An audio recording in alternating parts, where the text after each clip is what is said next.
Good evening, and welcome to Third Church, New York City. Let's begin by singing hymn number 329. I'll read the first verse.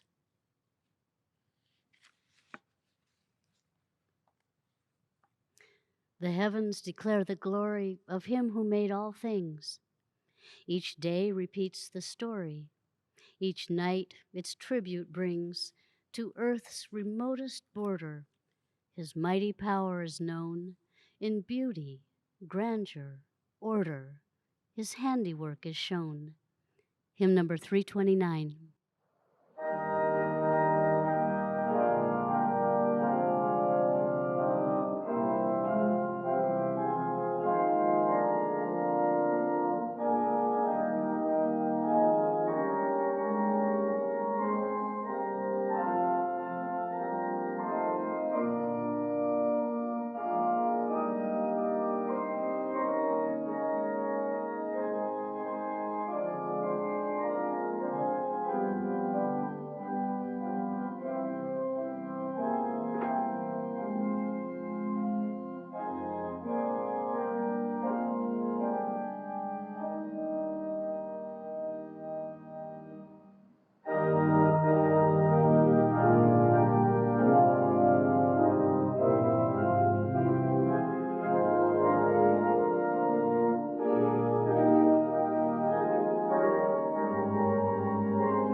I'll read from the Bible and correlative passages from Science and Health with Key to the Scriptures by Mary Baker Eddy.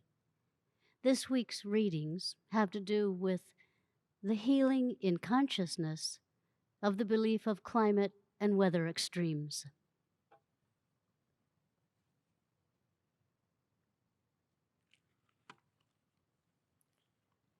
Genesis. In the beginning, God created the heaven and the earth. And God saw everything that he had made, and behold, it was very good. Proverbs. The Lord by wisdom hath founded the earth, by understanding hath he established the heavens. 1 Chronicles. Let the heavens be glad, let the earth rejoice, And let men say among the nations, the Lord reigneth. Let the sea roar and the fullness thereof. Let the fields rejoice and all that is therein. Then shall the trees of the wood sing out at the presence of the Lord, because he cometh to judge the earth. O give thanks unto the Lord, for he is good, for his mercy endureth forever. Genesis. But there went up a mist from the earth. Joel. The word of the Lord that came to Joel. Awake, ye drunkards, and weep, for a nation is come up upon my land, strong and without number, whose teeth are the teeth of a lion. The field is wasted, the land mourneth, for the corn is wasted.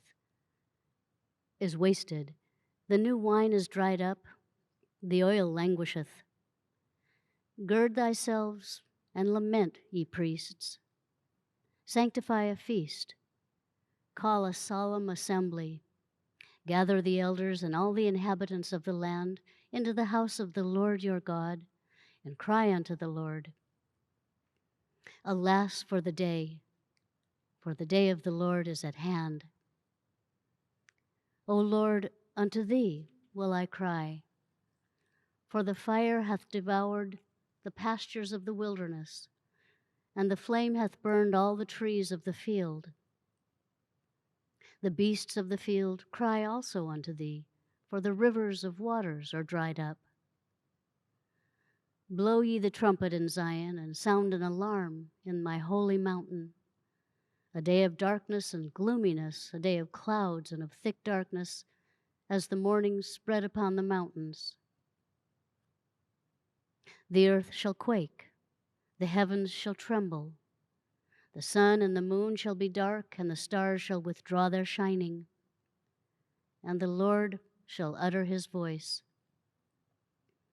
Therefore saith the Lord, turn ye even to me with all your heart, and with fasting, and with weeping, and with mourning, and rend your heart, and not your garments, and turn unto the Lord your God, for he is gracious and merciful, slow to anger, and of great kindness, and repenteth him of the evil.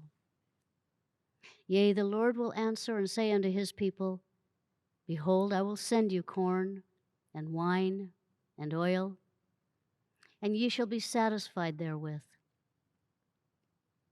Fear not, O land, be glad and rejoice, for the Lord will do great things.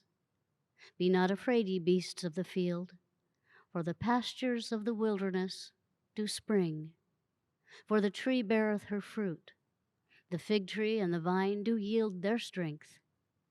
Be glad then, ye children of Zion, and rejoice in the Lord your God, for he hath given you the former rain moderately. And the floors shall be full of wheat, and the vats shall overflow with wine and oil. And I will restore to you the years that the locust hath eaten. And it came to pass, and it shall come to pass afterward, that I will pour out my spirit upon all flesh. Isaiah. I, the Lord thy God, will hold thy right hand, saying unto thee, fear not, I will help thee. When the poor and needy seek water, and there is none, and their tongue faileth for thirst, I, the Lord, will hear them. I will open rivers in high places and fountains in the midst of the valleys. I will plant in the wilderness the cedar, the shittim tree, and the myrtle, and the oil tree, that they may see and know and consider and understand together that the hand of the Lord hath done this. 1 Kings. And Ahab told Jezebel all that Elijah had done, how he had slain all the prophets.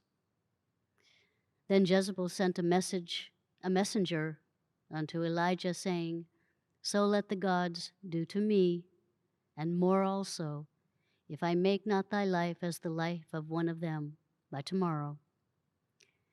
And when he saw that, he arose and went for his life. But he himself went a day's journey into the wilderness, and came and sat down under a juniper tree. And he requested for himself that he might die, and said, It is enough now, O Lord. Take away my life, for I am not better than my fathers. And as he lay and slept under a juniper tree, behold, then an angel touched him, and said unto him, Arise, and eat. And he looked, and behold, there was a cake baken on the coals, and a cruse of water at his head. And he did eat and drink, and laid him down again. And the angel of the Lord came again, and he said, Go forth, and stand upon the mount before the Lord. And behold, the Lord passed by, and a great and strong wind rent the mountains, and brake in pieces the rocks before the Lord. But the Lord was not in the wind. And after the wind, an earthquake. But the Lord was not in the earthquake. And after the earthquake, a fire. But the Lord was not in the fire. And after the fire, a still, small voice. Mark. When the even was come, he said unto them, Let us pass over unto the other side. And when they had sent away the multitude, they took him, even as he was in the ship. And there were also with him other little ships. And there arose a great storm of wind, and the waves beat into the ship, so that it was now full. And he was in the hinder part of the ship, asleep on a pillow. And they awake him, and say unto him, Master, carest thou not that we perish? And he arose and rebuked the wind, and said unto the sea, Peace, be still. And the wind ceased, and there was a great calm. And he said unto them, Why are ye so fearful? How is it that ye have no faith?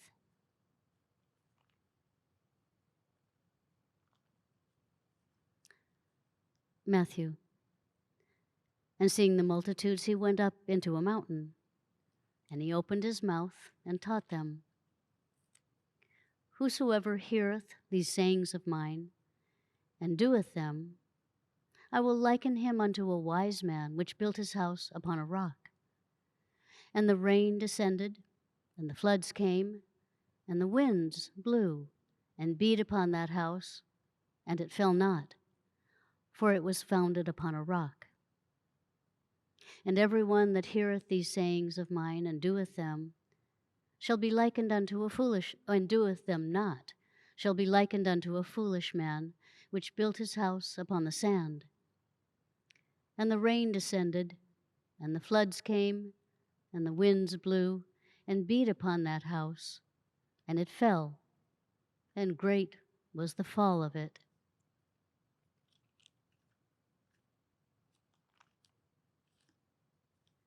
Psalms. Oh, that men would praise the Lord for his goodness and for his wonderful works to the children of men. And let them sacrifice the sacrifices of thanksgiving and declare his works with rejoicing. They that go down to the sea in ships, that do business in great waters, these see the works of the Lord and his wonders in the deep. For he commanded and raiseth the stormy wind, and lifteth up the waves thereof. They mount up to the heaven, they go down again to the depths. Their soul is melted because of trouble. They reel to and fro and stagger like a drunken man, and are at their wits' end. Then they cry unto the Lord in their trouble, and he bringeth them out of their distresses. He maketh the storm a calm, so that the waves thereof are still.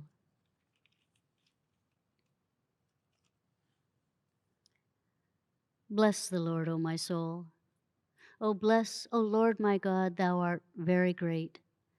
Thou art clothed with honor and majesty, who coverest thyself with light as with a garment, who stretcheth out the heavens like a curtain, who layeth the beams of his chambers in the waters, who maketh the clouds his chariot, who walketh upon the wings of the wind, who laid the foundations of the earth, that it should not be removed forever. Thou coverest it with the deep as with a garment. The waters stood above the mountains. Ephesians. We henceforth be no more children, tossed to and fro, and carried about with every wind of doctrine, by the sleight of men and cunning craftiness, whereby they lie in wait to deceive.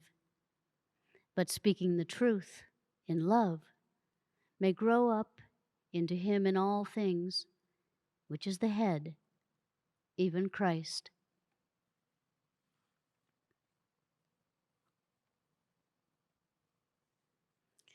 And from Science and Health with Key to the Scriptures. Mind's control over the universe, including man, is no longer an open question, but is demonstrable science. The still, small voice of scientific thought reaches over continent and ocean to the globe's remotest bound. The inaudible voice of truth is to the human mind as when a lion roareth. It is heard in the desert and in the dark places of fear. The infinite truth of the Christ cure has come to this age through a still, small voice, through silent utterances and divine anointing, which quicken and increase the beneficial effects of Christianity. I long to see the consummation of my hope, namely the students' higher attainments in this line of light. Because truth is infinite, error should be known as nothing. Because truth is omnipotent in goodness, error, truth's opposite, has no might.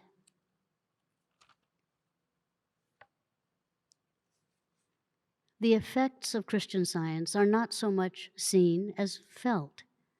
It is the still, small voice of truth uttering itself. We are either turning away from this utterance, or we are listening to it and going up higher. Willingness to become as a little child and to leave the old for the new renders thought receptive of the advanced idea. Gladness to leave the false landmarks and joy to see them disappear. This disposition helps to precipitate the ultimate harmony.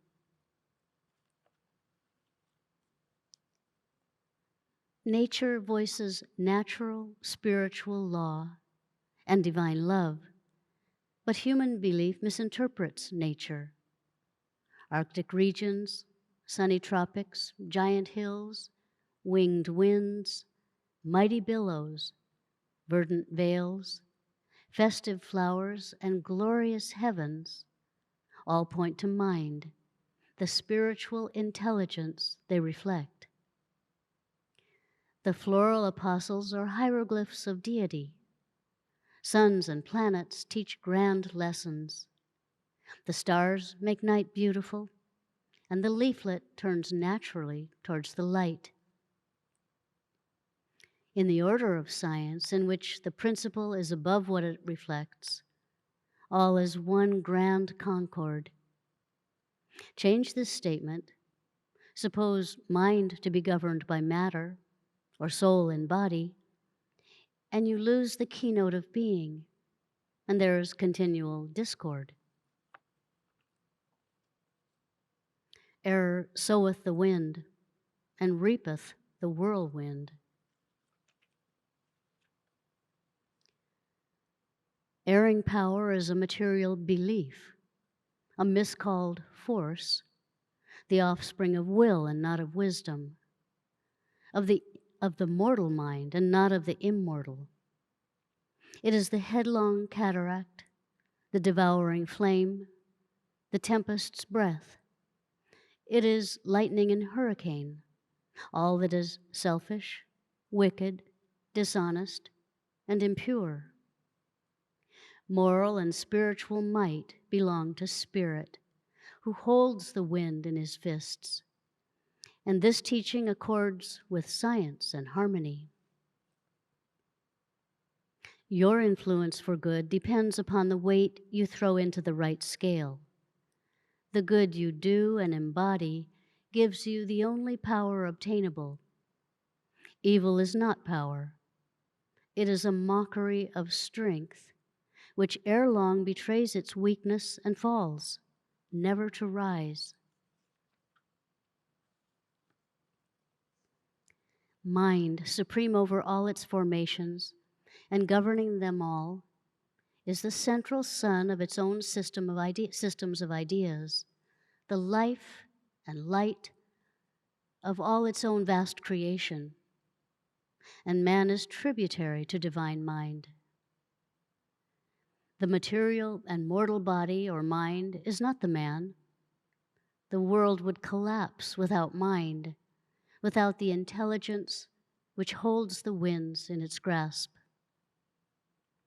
The compounded minerals or aggregated substances composing the earth, the relations which constituent masses hold to each other, the magnitudes, distances, and revolutions of the celestial bodies are of no real importance when we remember that they all must give place to the spiritual fact by the translation of man and the universe back into spirit. In proportion as this is done, man and the universe will be found harmonious and eternal.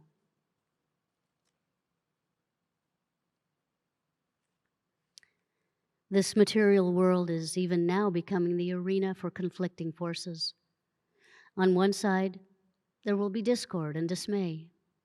On the other side, there will be science and peace. The breaking up of material beliefs may seem to be famine and pestilence, want and woe, sin, sickness, and death, which assume new phases until their nothingness appears. These disturbances will continue until the end of error, when all discord will be swallowed up in spiritual truth. Mortal error will vanish in a moral chemicalization. This mental fermentation has begun and will continue until all errors of belief yield to understanding. As this consummation draws nearer, he who has shaped his course in accordance with divine science will endure to the end. As material knowledge diminishes and spiritual understanding increases, real objects will be apprehended mentally instead of materially. During this final conflict, wicked minds will endeavor to find means by which to accomplish more evil. But those who discern Christian Science will hold crime in check.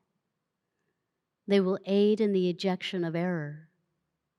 They will maintain law and order and cheerfully await the certainty of ultimate perfection.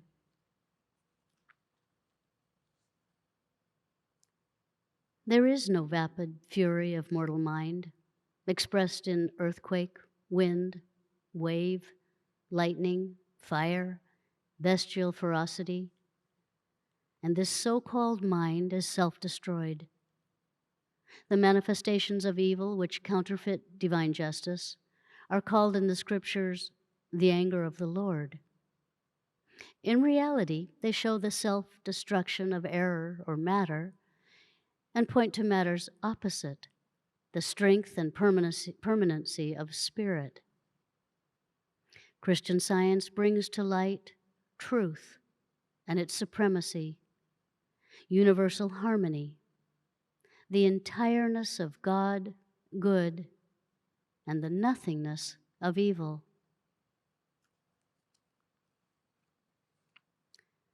Love will finally mark the hour of harmony, and spiritualization will follow, for love is spirit. If mind is foremost and superior, let us rely upon mind, which needs no cooperation from lower powers, even if these so-called powers are real. The Revelator tells us of a new heaven and a new earth. Have you ever pictured this heaven and earth inhabited by beings under the control of supreme wisdom? Let us rid ourselves of the belief that man is separated from God and obey only the divine principle, life, and love. Here is the great point of departure for all true spiritual growth.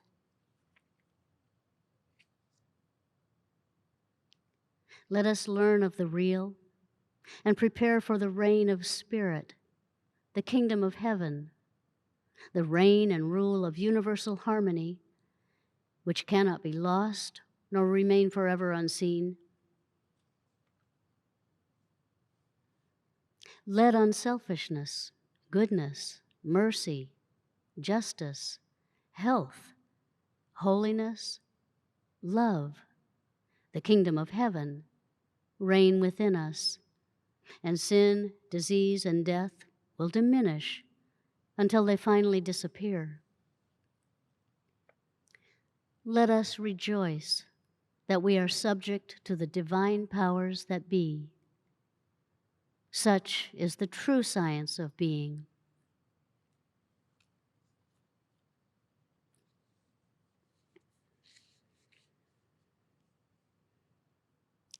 Let's pray for the congregation, first silently, then repeat together the Lord's Prayer.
The Lord's Prayer. Our Father, which art in heaven, hallowed be thy name. Thy kingdom come. Thy will be done in earth as it is in heaven. Give us this day our daily bread, and forgive us our debts as we forgive our debtors. And lead us not into temptation, but deliver us from evil. For thine is the kingdom and the power and the glory forever.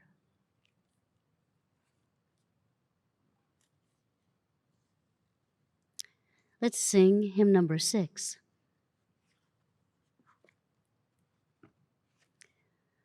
Abide not in the realm of dreams, O man, however fair it seems, but with clear eye the present scan, and hear the call of God and man.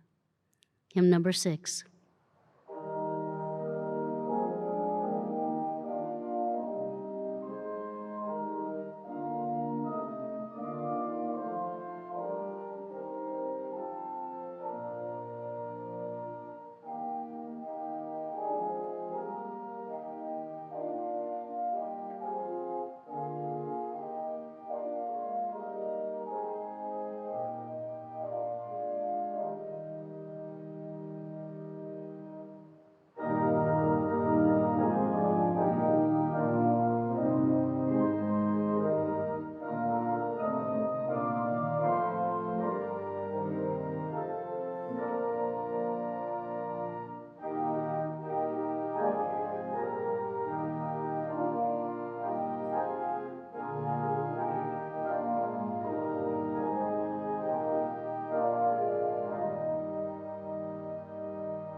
This church is a branch of the Mother Church, the First Church of Christ Scientist in Boston, Massachusetts.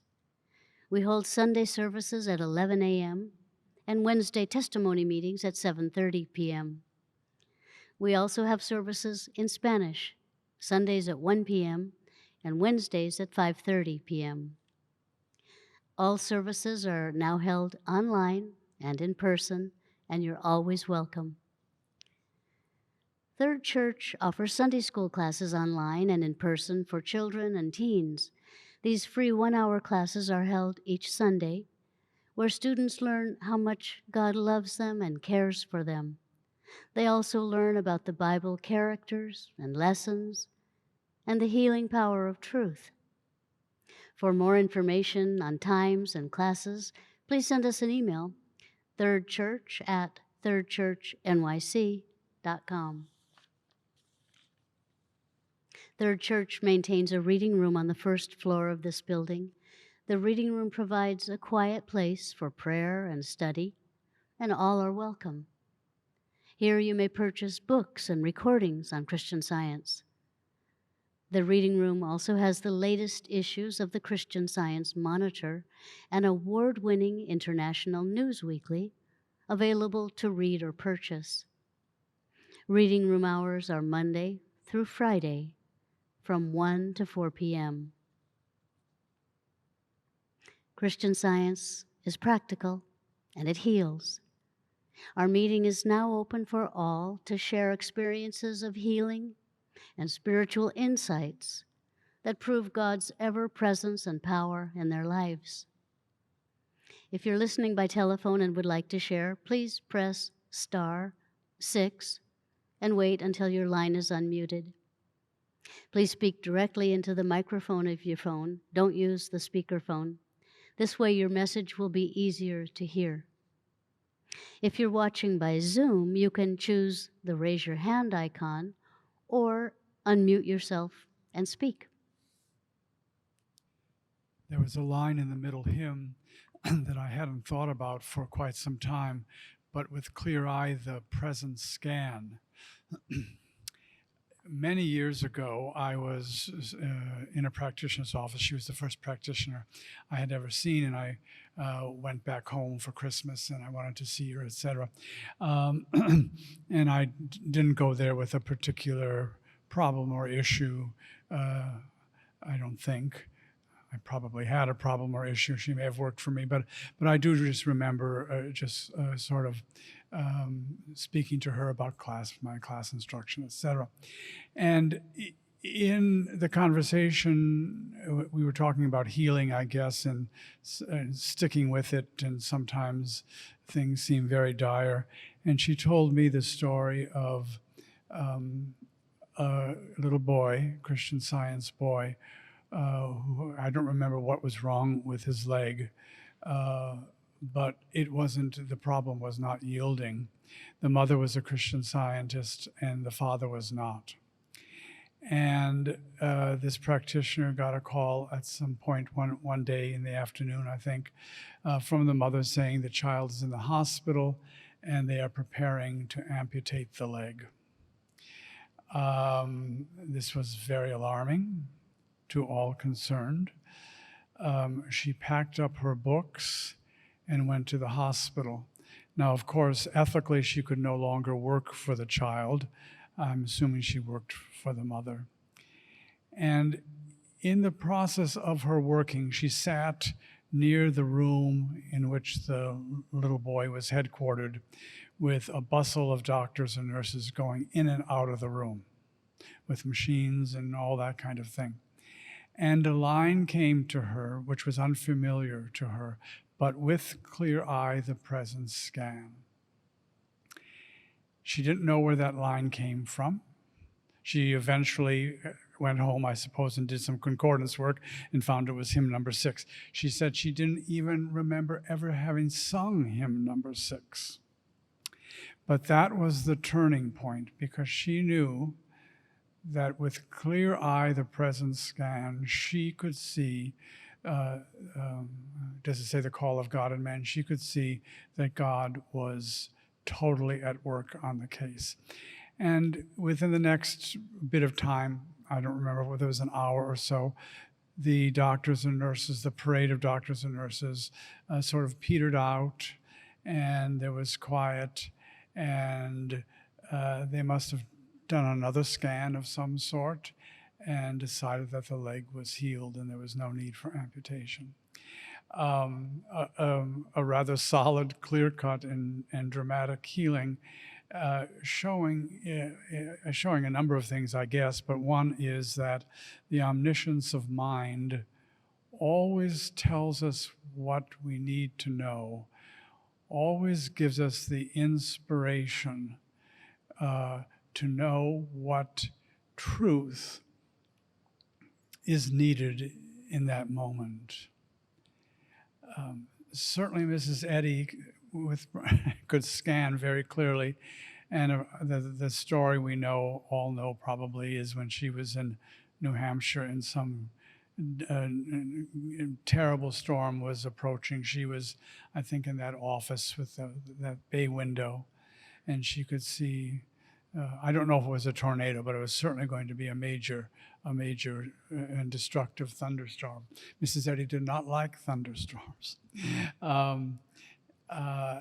And as the reminiscences say, and as the Peel book says, she looked at the black cloud and saw the face of God shining as the sun, and that was that. She did have workers watching for all sorts of things. One of them was the weather. She believed that extremes in weather came from extremes of mortal mind. And she was never particularly happy, apparently, with her workers, because they kept thinking that they were they had to control the weather. And she said, that is not what you're doing. You're knowing that God is controlling the weather. But clearly, Mrs. Eddy had a very clear eye and could scan what God was always knowing. She expected her workers to do that, and I'm assuming she would expect us to do it as well. Thank you for your readings. Thank you for your readings tonight. I was thinking about the subject of climate change, and Mrs. Eddy tells us when in praying to help someone or to treat a situation, to handle first fear. And that applies to dealing with climate change. The extremes of weather are certainly evident to the senses, and people are suffering. And so if one were to believe just what one can see with the eyes, there would be fear. But the antidote of fear is to understand the presence and the omnipotence of love. John says there's no fear in love and no love in fear. The first chapter of Genesis says that God gave man dominion over the earth. What does dominion mean? It doesn't mean the freedom to exploit or to destroy. Rather, I think it is a call to reflect God's government over the earth. Man's properly self-governed only when governed by God.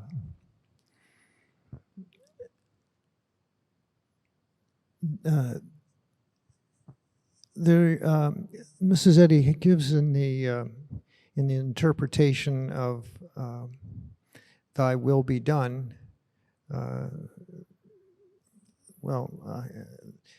Enable us to know that God is present on earth as He is in heaven. Something, words to that effect. And I always thought one of the similar ideas that expresses the same thought was that grace and truth are potent beyond all other means and methods.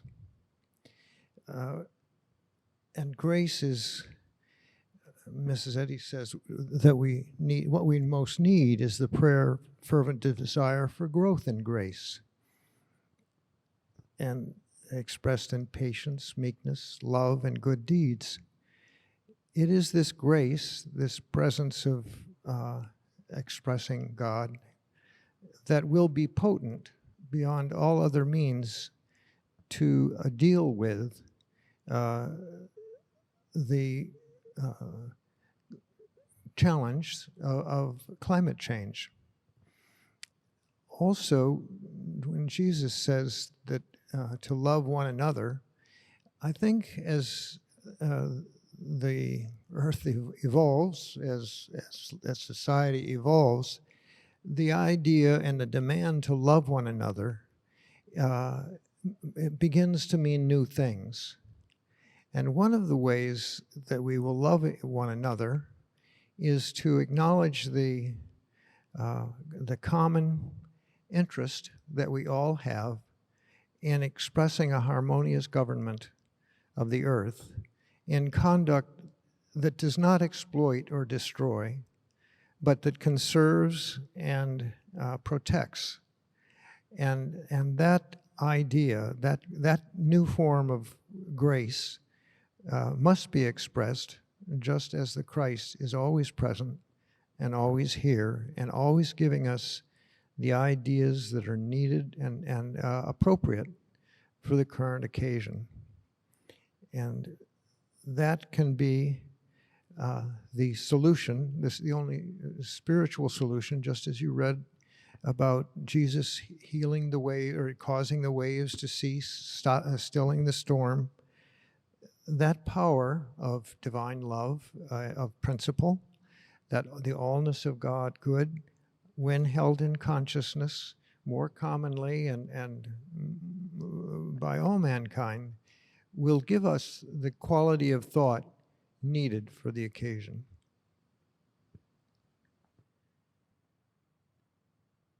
I'd like to share a recent healing. I wrote it out so I could translate it into Spanish for the Spanish service, but I'll read it in English. I'm grateful for the spiritual growth that we make every day, with every prayer, with every decision to see ourselves and others as God's beloved children, bathed in light and love. And the healing has to do with bathing in light and love. I love to go to the dentist to have my teeth cleaned. And for the last few decades, going to the dentist has been a place where I pray deeply about God as the source of all love for me, for everyone in the dentist office, and for the world. And whenever I've had work done on my teeth, like a filling or a replacement of a filling, I refuse the drug they use to reduce pain. And just as Tom mentioned, prayer, especially the prayer of knowing the perfect love of God, can cancel fear, which is the base of pain. The dentists have always been skeptical, but I tell them that I'll raise my hand if I feel any discomfort. And I've never had to raise my hand. I hear the drill, I feel it on my teeth, but I have never felt any pain at all. Occasionally, the dentist checks in with me to make sure I'm okay, but they can see on my face that I'm more than okay. I'm in a state of joyful prayer. This last year and a half, due to the pandemic, I've not been able to go to the dentist, so I decided, why not make this an opportunity to pray for my teeth, to see them healthy and clean. It was a simple prayer, but based on a lot of spiritual study and prayer that I do for the world, for the church, and for my community. We really are the expression of God, of life, soul, spirit. And as God's reflection, every part of us is just right. And I left the prayer at that. I included my dog in this prayer. For several years, she's had bad breath, a lot of plaque and tartar on her teeth, and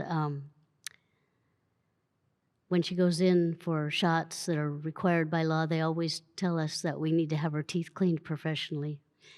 But we've been praying, and we've tried lots of different dog toothpastes, toothbrushes, teeth cleaning treats, and she never really liked any of this, and they never worked anyway. But after this prayer this week, when my daughter was checking into our dog's mouth, she saw that the dog's teeth were perfectly normal. There was no more plaque, there was no more smell, there was no tartar, just clean dog teeth. Sometimes world problems and our prayer about them serve to wake us up to the power and prayer that we always have available. I'm grateful that this science taught in the Bible and the science in health can be so practical and at the same time so spiritually uplifting. Thanks to all for being here. Thanks for your testimonies. Thanks for singing with us. Let's conclude by singing hymn number 253. The words are a poem by Mary Baker Eddy. I'll read the whole poem.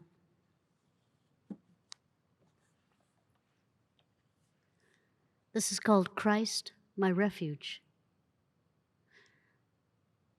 O'er waiting harp strings of the mind, there sweeps a strain, low, sad, and sweet, whose measures bind the power of pain, and wake a white-winged angel throng of thoughts illumed by faith, and breathed in raptured song with love perfumed.